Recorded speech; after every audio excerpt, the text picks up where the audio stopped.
आज मैं एक्सप्लेन करूंगी सीरीज जिसका नाम है वीक हीरो क्लास 1। शुरू में हमें एक लड़का दिखाया जाता है जिसका नाम जियोन होता है। ये एक लायक स्टूडेंट होता है और पढ़ाई में भी बहुत ज्यादा दिलचस्पी लिया करता था। इसकी क्लास में एक बुली लड़का भी था जो सबको तंग किया करता था। अब क्लास में जियोन को टीचर सबके सामने अवार्ड देती है क्योंकि उसके टेस्ट में बहुत अच्छे नंबर आए थे। वो बुली लड़का सब कुछ देख रहा होता है और बहुत ज्यादा जलन महसूस कर रहा था। जियोन पर गुस्से में अपना जूता भी फेंकता है पर वो उससे सिर्फ नाराज होता है और इतना कह देता है कि आइंदा ऐसा मत करना। जियोन की बात सुनकर ये समझता है कि वो उसे धमकी दे रहा था। जियोन तो हमेशा पढ़ता रहता है इसीलिए ये किसी से भी बात भी नहीं करता और कोई भी इसका क्लास में दोस्त भी नहीं था। हमें क्लास में एक और लड़का दिखाया जाता है जिसका नाम हियुन वुक है। फिर क्लास में कुछ सीनियर्स आते हैं जो हियुन वुक को मारने के लिए आए थे। उनकी उसके साथ दुश्मनी थी। हियुन वुक जो कि क्लास में सो रहा था वो उठता है और आवाज़ी लेकर अपना नाम बताता है। देखते ही देखते वो सीनियर्स उस लड़के पर हमला कर देते हैं। पहले तो हियुन वुक उनसे बचता है पर फिर ये अपनी लड़ाई की महारत दिखाता। ये उन्हें ऐसा मारता है ऐसा पीटता है कि वो सीनियर्स डरकर भाग जाते हैं। वो बुरी लड़का जिसका नाम बिन था जिसने ये बात सोच ली थी कि वो जियोन को सबक जरूर सिखाएगा,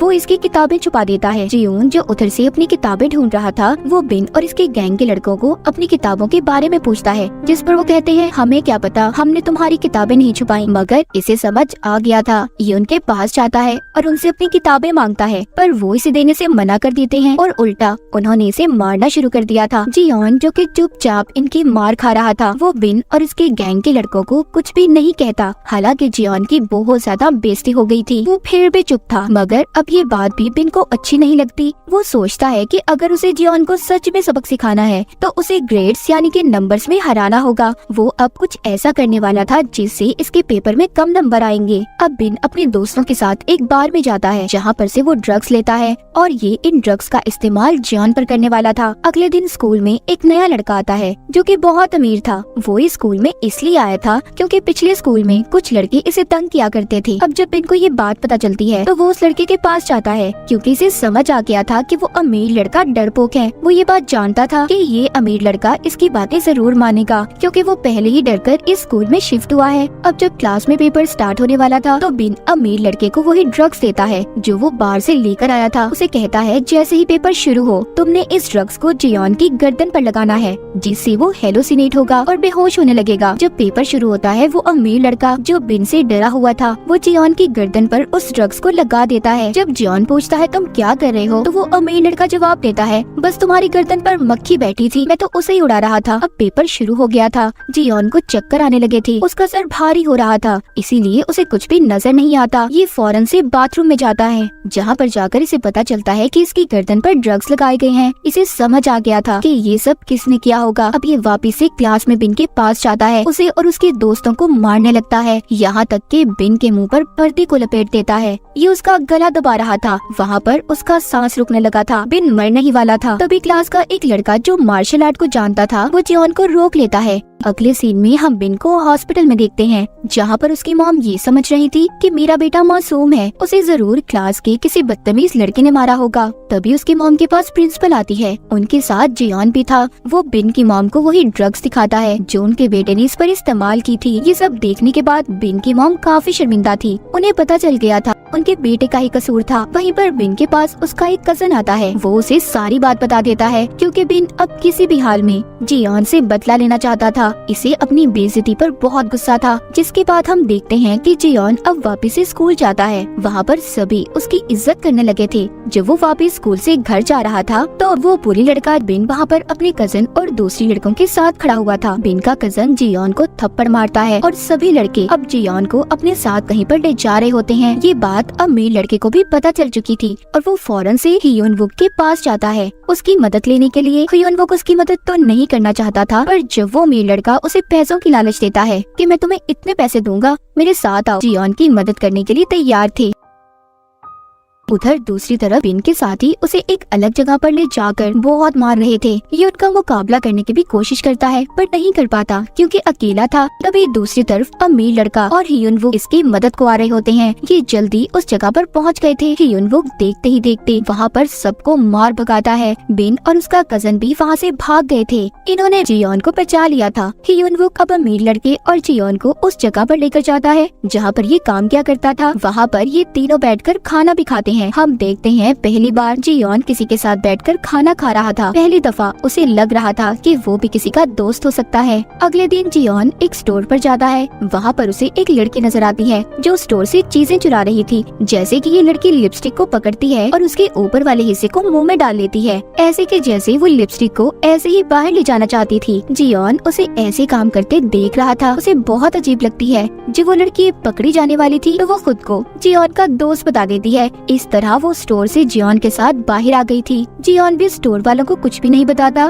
कि लड़की क्या चुरा रही थी। जब ये बाहर आते हैं तो बाहर बहुत तेज बारिश हो रही थी। उस लड़की के पास अम्ब्रेला छतरी भी नहीं होती, इसलिए वो जियोन की अम्ब्रेला के नीचे आ जाती है। इस तरह से जियोन उसे घर तक छोड़ने वाला था। रास्ते में वो दोनों एक होटल में खाना भी खाते हैं। वो लड़की वहाँ पर जियोन को बताती है कि वो बिल्कुल अकेली है। उसके मॉम डैड की मौत हो चुकी है और वो एक गैंग के लिए काम करती है। जियोन को ये बात नहीं पता थी कि ये लड़की भी बिन की कजन ही की दोस्त थी और बिन का कजन भी उसी गैंग के साथ काम किया करता था जिस गैंग के बारे में ये लड़की जियोन को बता रही थी। अगले दिन देखते हैं कि बिन वापिस से स्कूल आता है और जियोन अमीर लड़के से कहता है कि वो उनकी मदद लेना चाहता है। बाद में वो इन्हें बताता है कि वो बहुत बड़ी मुसीबत में है, उस पर केस हो सकता है, उसे पुलिस भी पकड़ सकती है। मुझे तुम दोनों की मदद की जरूरत है, बस तुम्हें मेरे हक में गवाही देनी होगी कि मैंने कुछ गलत नहीं किया। इस तरह से मैं बच जाऊंगा। वो इनकी मदद चाहता था, इसीलिए वो इनके सामने घुटनों के बल भी बैठ जाता है। आखिरकार ये उसको ऐसे रोता हुआ और उसकी ऐसी हालत देखकर मान जाते हैं। अब ये इन दोनों को कार पार्किंग एरिया में लेकर जाता है जहाँ पर गैंग का वही लीडर था जिसके लिए इसका कजन और वो लड़की जॉन को जो स्टोर पर मिली थी इसी लीडर के साथ काम किया करते थे। अब लीडर यहाँ पर इन तीनों से कहता है कि तुम्हारी वजह से मेरे बहुत से आदमी जख्मी हुए हैं, अगर तुम अपनी जान बचाना चाहते हो तो मुझे पैसे दे दो। वो गैंग का लीडर बहुत ही खतरनाक आदमी था, इसीलिए ये अब डर चुके थे। वो अमीर लड़का जो इस बात से डरा हुआ था कि कहीं ये बात इसके डैड को न पता चल जाए, इसीलिए ये रात को अपने डैड के कमरे में जाता है और उनकी महंगी घड़ी को चुरा लेता है। अगले दिन जाकर वो घड़ी हियुनवुक और जियोन को देता है,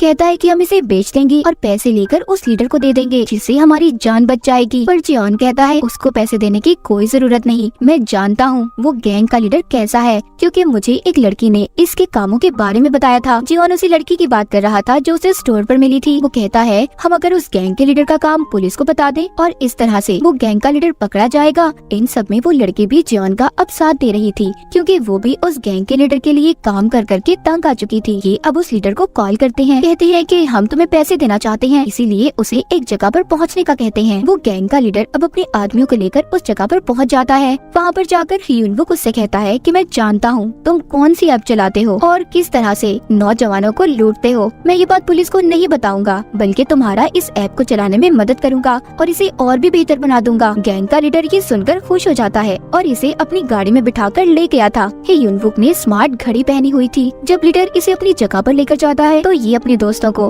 अपनी लोकेशन भेज देता है, मगर गैंग का लीडर को ये बात पता चल चुकी थी। वो हियुनवुक को मारना शुरू कर देता है। जब अमीर लड़के को ये बात पता चलती है कि उसका दोस्त मुसीबत में है, वो पैसे लेकर वहाँ पर पहुँच गया था, मगर वो लोग उसे भी पकड़ लेते हैं। अब बस जियोन ही रह गया था। वो नहीं जानता था कि उसके दोस्त कहाँ पर हैं। गैंग का लीडर बिन की कजन को भी कॉल करके बुलाता है क्योंकि उसे ऐसा लग रहा था कि वो भी इनके साथ मिला हुआ है। बिन की कजन के पास उसी लड़की की कॉल भी आती है जो उसे कहती है कि तुम उस जगह पर अकेले नहीं जाओगे, मैं भी तुम्हारे साथ जाऊंगी। इस लड़की को जब जियोन कॉल करता है तो वो लड़की इस गैंग के लीडर का पता बताकर कहती है कि तुम वहाँ पर पुलिस लेकर पहुँच जाना। बिन का कजन उस लड़की के साथ गैंग के लीडर के पास पहुँच जाता है।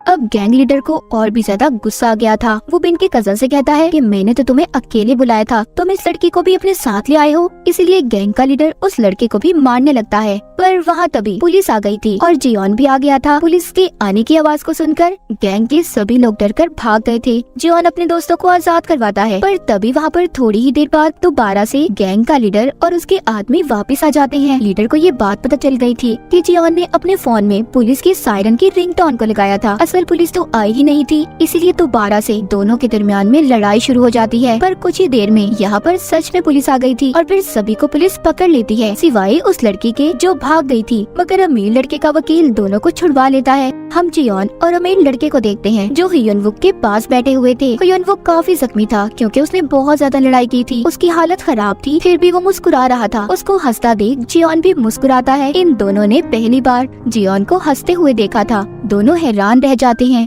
तभी दूसरी तरफ मैं एक्सप्लेन करूंगी गर्ल फ्रॉम नोवेयर की एपिसोड, जिसका नाम है हाई सू। कहानी के शुरू में हमें एक लड़की नैनो दिखाई जाती है। ये स्कूल में नई आई थी। एक लेडी उसको स्कूल दिखा रही थी। इस स्कूल में ज्यादातर अमीर लोगों के बच्चे पढ़ा करते थे। नैनो उस लेडी से कहती है, मुझे स्कूल में एक कमरा किराए पर चाहिए, मैं वहाँ पर ऑफिस बनाना चाहती हूँ, उस कमरे का मैं आपको किराया दूंगी। वो लेडी मान जाती है, नैनो को एक कमरा दे देती है। हम देखते हैं कुछ ही देर बाद उस कमरे को नैनो ने एक ऑफिस में तब्दील कर दिया था। फिर हमें आगे एक और स्टूडेंट दिखाया जाता है जिसका नाम डीनू होता है। वो बहुत ही अमीर माँ बाप का बेटा था, यूके से वापिस आया है और अपने दोस्तों के लिए बहुत सारे तोहफे भी लाता है। फिर डीनू का एक और दोस्त आता है, वो भी सबके लिए बहुत सारे तोहफे लेकर आया था। दरअसल इनके दोस्तों ने इन दोनों के दरमियान में मुकाबला रखा हुआ था कि कौन ज्यादा तोहफे लेकर आएगा। इस मुकाबले में डीनू जीत जाता है। वही सबके लिए बहुत ज्यादा तोहफे लेकर आया था। डीनू ही इनकी क्लास में सबसे ज्यादा अमीर लड़का था। इन सबके बाद इनकी क्लास में वही नई लड़की नैनो आती है। फिर साथ ही टीचर आती है जो सबके टेस्ट के रिजल्ट लेकर आई थी। डीनू के बहुत अच्छे ग्रेड्स आए थे,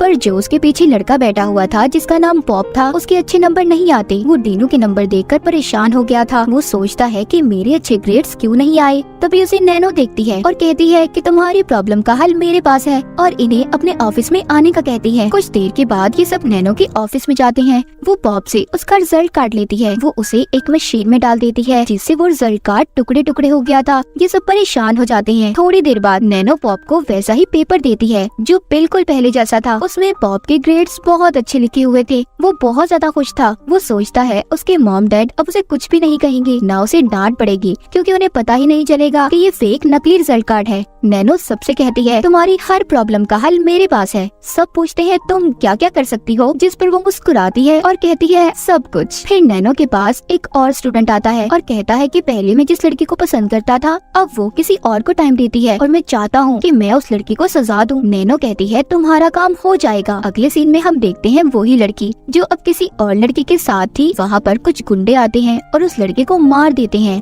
इन सब कामों से नैनो बहुत मशहूर हो जाती है। उसके ऑफिस के बाहर अब स्टूडेंट्स की लाइन लग गई थी जो कि अब इससे अपनी प्रॉब्लम्स को हल करवाना चाहते थे और ये बदले में उनसे कुछ पैसे लिया करती थी। मगर एक स्टूडेंट इसके पास नहीं आता और वो था डीनू। ये उसके पास जाती है और कहती है तुम मेरे पास अभी तक अपनी कोई प्रॉब्लम लेकर नहीं आए। तभी डीनू के पीछे से पॉप कहता है, इसे कोई प्रॉब्लम नहीं, ये तो बहुत अमीर है, अगर हाँ तुम्हें कोई प्रॉब्लम हुई तो तुम इसके पास जरूर आ सकती हो। नैनो को ये बात बिल्कुल अच्छी नहीं लगती। वो जेलस हो गई थी। अब वो डीनू के बारे में सोचना शुरू कर देती है। वो सोचती है कि इसके साथ कोई ना कोई गड़बड़ तो जरूर है। एक दिन जब सभी दोस्त जापान के टूर पर जाने की बात करते हैं तो तब यहाँ पर नैनो इनसे कहती है, क्यों ना तुम सब मिलकर डीनू के घर खाने पर जाओ। ये सुनकर तो डीनू हैरान और परेशान हो गया था। वो बिल्कुल भी ये नहीं चाहता था कि कोई भी दोस्त उसके घर पर आए। सब दोस्तों को ये प्लान बहुत अच्छा लगता है। वो कहते हैं हाँ हम डीनू के घर आना चाहते हैं, पर डीनू उन्हें मना कर देता है, जिस पर वो परेशान हो जाते हैं। कहते हैं पर क्यों? जिस बात पर डीनू ने जवाब देता है, इसलिए क्योंकि तुम मेरे घर आकर मेरी कीमती चीजों को तोड़ सकते हो, उन्हें नुकसान पहुँचाओगे,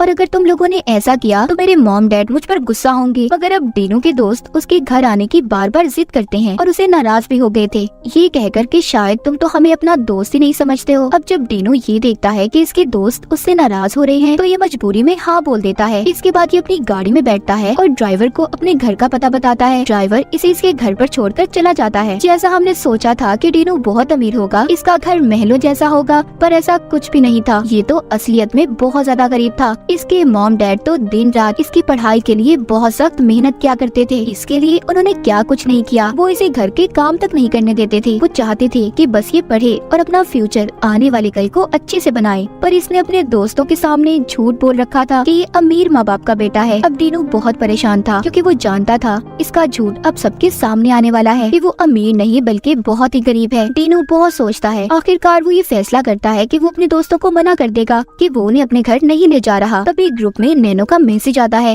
वो सबसे कह रही थी, फिर क्या सोचा तुमने, क्या प्लान है तुम्हारा, तुम सब डीनू के घर जा रहे हो ना? इससे पहले डीनू कुछ कहता बाकी के दोस्त भी ग्रुप में मैसेज करने लगते हैं। वो डीनू के घर जाने के लिए बहुत एक्साइटेड थे और एक दूसरे से ये कह रहे थे कि वो उसके घर पर कौन से कपड़े पहनकर जाएंगे। कुछ ही देर में इन सब ने ये फैसला कर लिया था कि वो डीनू के घर लाजमी जाएंगे। हालांकि अभी इसने उन्हें कुछ कहा भी नहीं था। अब ये उन्हें मना भी नहीं कर सकता था। इसके पास कोई दूसरा रास्ता नहीं था, इसीलिए ये अब नैनो को कॉल करता है और कहता है कि मुझे एक घर किराए पर चाहिए। वो घर बहुत ही प्यारा होना चाहिए और वो घर मैं बस एक ही दिन के लिए दूंगा। वो कहती है पर क्यों डीनू? कहता है मैं अपने दोस्तों को अपने घर नहीं लेकर जा रहा, कहीं वो मेरे घर की महंगी चीजों को खराब न कर दें। वो नैनो से कहता है कि मैंने तुम्हें सिर्फ इसीलिए कॉल की है कि तुम मेरी मदद करो। वो कहती है ठीक है, तुम्हारा काम हो जाएगा, मैं किराए पर तुम्हें घर लेकर दूंगी। वो बदले में इससे पैसे भी मांगती है। वो साथ ही ये भी कहती है कि तुम्हारा राज मेरे पास महफूज है, किसी को भी तुम्हारे इस राज के बारे में नहीं बताऊंगी। डीनू भी मान जाता है। अब सवाल ये था कि इतने सारे पैसे ये कहाँ से लेकर आएगा। अब ये क्या करता है, ये अपने मॉम डैड के पैसे चोरी करने चला जाता है। तभी इसे उनकी आवाज आती है जो दूसरे कमरे में बैठे आपस में बातें कर रहे थे लोन के बारे में। वही कर्ज जो इस महीने वो अदा कर देंगी क्योंकि उन्होंने बहुत मेहनत की थी। वो खुश थे कि आखिरकार वो कर्ज इनके सर पर से अब उतर जाएगा। ये सोचता है कि इतनी मेहनत करके मेरे मॉम डैड ने पैसे कमाए हैं और मैं इन्हें चोरी कर रहा हूँ सिर्फ और सिर्फ अपनी इज्जत बचाने के लिए। इसीलिए ये पैसे रखने लगता है। मगर फिर इसे सोच आती है अपने दोस्तों के बारे में कि वो इसके बारे में क्या सोचेंगे। वो इसे झूठ और फरेबी बुलाएंगे। ये फंस चुका था, इसीलिए जो पैसे ये रखने वाला था उन्हें ये दोबारा से उठा लेता है और फिर ये रातों रात बैंक जाकर वहाँ से भी कुछ पैसे निकलवाता है। जब ये अपने सारे काम करके घर वापस आता है तो इसके डैड ने इसे देख लिया था, मगर ये पकड़ा नहीं जाता और न ही उन्हें इस पर शक होता है। अगले दिन नैनो इसको घर दिखाती है जो उसने इसे किराए पर देना था। वो कहती है ये घर ठीक है। डीनू कहता है हाँ ठीक है, पर मेरे घर से थोड़ा सा छोटा है। फिर हम देखते हैं कि इसके दोस्त अब इसके घर आ गए थे। ये उनके सामने सोफे पर ऐसे बैठा था जैसा कि बहुत ही अमीर हो। फिर नैनो घर के नौकरों को बुलाती है। उन्हें तो देखकर डीनू के पसीने छूट गए थे क्योंकि इसे पता चलता है कि जो नौकर बनकर यहाँ पर आए थे वो कोई और नहीं बल्कि इसके मॉम डैड थे। जिन पैसों को ये चोरी कर लाया था वो उन्हीं पैसों को पूरा करने के लिए यहाँ पर काम करने आए थे। ये शर्मिंदा हो जाता है, इसे कुछ भी समझ नहीं आ रहा था। इसे ऐसा लगता है कि इसका राज अब तो बस सबके सामने आ जाएगा। मगर बेचारे इसके मॉम डैड इसकी इज्जत के लिए इसके दोस्तों के सामने कुछ भी नहीं बोलते। इसके बाद इसके दोस्तों को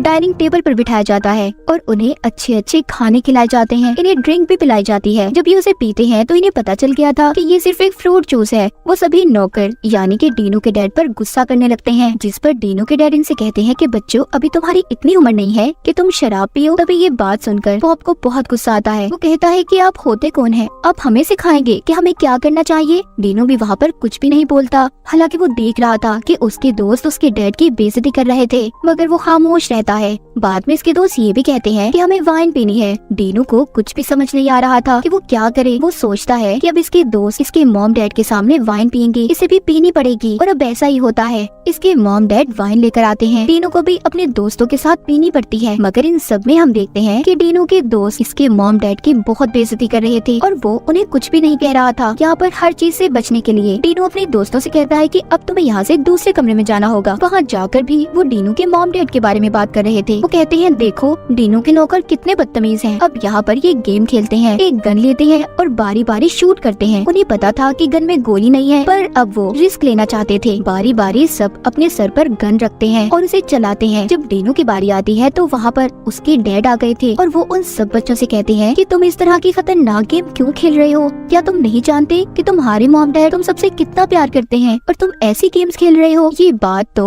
उन्हें बिल्कुल भी पसंद नहीं आती। वहाँ पर डीनू का दोस्त पॉप उसके डैड से झगड़ा करने लगता है, यहाँ तक कि वो डीनू के डैड को नीचे गिरा देता है। ऐसा लग रहा था कि डीनू के डैड मर चुके हैं। तभी वहाँ पर डीनू की मॉम भी आ जाती हैं, जो आकर गन पकड़कर कहती है कि कोई भी मेरे हस्बैंड के करीब नहीं आएगा। मगर पॉप जो कि बहुत ज्यादा गुस्से में था, वो डीनू की मॉम को भी गिरा देता है। अब सबको ये लग रहा था कि उन्होंने डीनू के नौकरों को मार दिया। वो सब परेशान खड़े थे। डीनू तो कुछ भी नहीं बोल रहा था, उसे कुछ समझ नहीं आ रहा था कि उसे आगे करना क्या चाहिए। यहाँ पर हम पीछे खड़ी नैनो को देखते हैं, जो इन सब पर हंस रही थी। उसे देखकर ऐसा लग रहा था कि वो ये सारा तमाशा जानबूझकर देखना चाहती थी। वो डीनू की असलियत के बारे में पहले ही जान चुकी थी। हम डीनू को देखते हैं, जो अपने घर वापस आ गया था। वो सामने अपने मॉम डैड को देखता है, जो टेबल पर बैठे थे। वो उनके सामने कुछ भी नहीं बोलता। ये उनके सामने बिल्कुल खामोश था, क्योंकि ये बहुत शर्मिंदा था। इसके मॉम डैड इससे कहते हैं कि बेटा जाओ और जाकर कपड़े बदल लो और आकर खाना खा लो। दरअसल इसके मॉम डैड बस बेहोश हुए थे जब पॉप ने उन्हें धक्का दिया था, और जब इन्हें होश आया तो इन्हें मुंह न खोलने के लिए पहले से भी ज्यादा पैसे दिए गए। फिर वही पैसे लेकर ये घर आ गई। आखिर में हम देखते हैं डीनू के मॉम डैड जो कि जख्मी थे, उनके चेहरे पर पर बहुत से निशान थे। ये सब उनके साथ डीनू के दोस्तों ने ही किया था। वो बेचारे बस अपने बेटे डीनू के साथ बैठे खाना खा रहे हैं और इनके साथ वाले टेबल पर वही पैसे पड़े थे जो कि ये कमा कर लाए थे। तो आप जैसे भी है हमेशा खुश रहें, किसी के सामने भी अपने आप को बढ़ा चढ़ाकर पेश मत करें। और इसी सीन को दिखाते हुए ये कहानी यहीं पर खत्म हो जाती है।